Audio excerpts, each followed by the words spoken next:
Kala ko nung tao na pa-atras ako. Hindi pala. Mga manyika lang pala yun. Alam mo kasi.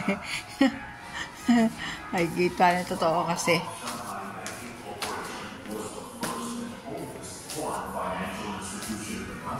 Established in 1875, which helped finance railways and the sugar industry, among others.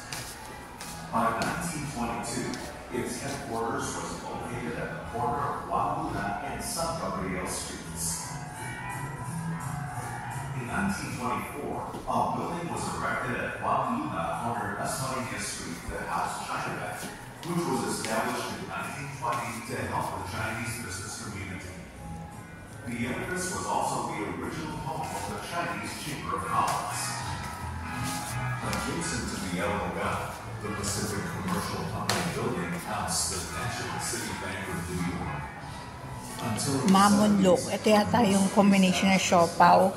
May parang, ang tawag ito, yung lumpiang Shanghai, tapos noodles. Yan. Tama ako.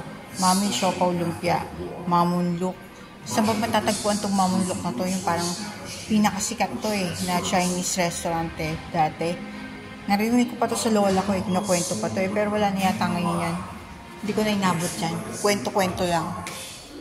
Okay. DC1. Okay. Ay, mga business ng Chinese to.